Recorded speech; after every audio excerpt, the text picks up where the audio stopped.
আসসালামু আলাইকুম রহমতুল্লাহ।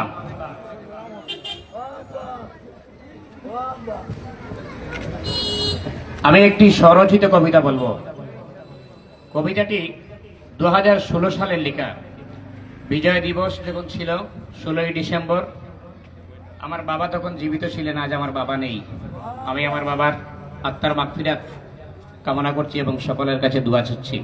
আমি তখন ছিলাম ইবনে সিনা হাসপাতালে। আমাদের তখন বিজয় ছিল না, আমরা কারারুদ্ধ ছিলাম। গোটা বাংলাদেশ ছিল একটি কারাগার। আমার কবিতার নাম বিজয়। বিজয় উল্লাস থেমে থেমে গেছে অন্ধকার কারাপৃষ্ঠে। স্বাধিকার আজ পরাধীনতায় অপরাজনীতির হীন দৃষ্টে।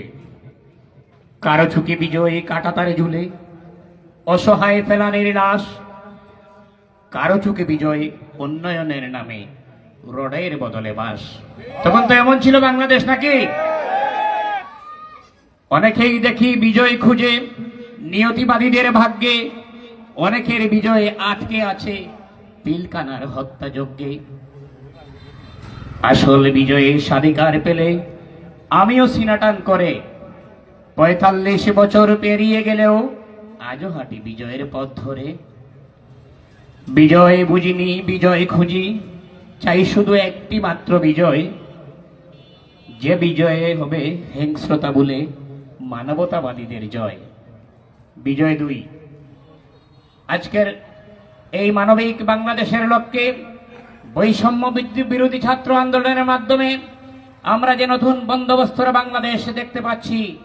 আজকে আমরা কেমন বিজয় চাই আপনারা কি শুনতে চান?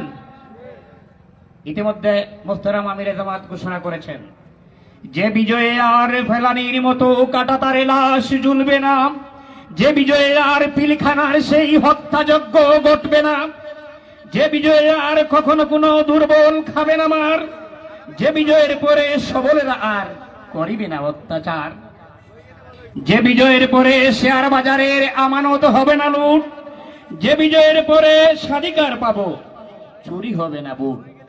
আপনারা কি চান বুট চুরি হোক? সবাই পাহারাদারির দায়িত্ব নিতে হবে, পারবেন তো ইনশাআল্লাহ? যে বিজয়ের পরে চুরি রাহাজানি সন্ত্রাসী হবে শেষ, যে বিজয় এলে দুর্নীতি সব করা হবে নিরুদ্দেশ, যে বিজয়ের ফলে সংস্কৃতি পাবে অপসংস্কৃতি থেকে রক্ষা, যে বিজয় এলে শিক্ষার নামে জাতি পাবে সুশিক্ষা, যে বিজয়ের পরে বীর সে জাতি মাথা উঁচু করে দাঁড়াবে, যে বিজয়ের পরে বিজয় কেতন বিশ্বময় তারা উড়াবে, যে বিজয়ের পরে সাম্য শিক্ষা সমতা ইসলামের মরুর আমিরের সেই নীতিকর্মতে চাই বিজয়, চাই বিজয় খোলাফায়ে রাশিদিনের। আমি একটি বিজয় চাই, এমন একটি বিজয়, এমন একটি বিজয়ের দ্বার প্রান্তে দাঁড়িয়ে আপনাদেরকে বলছি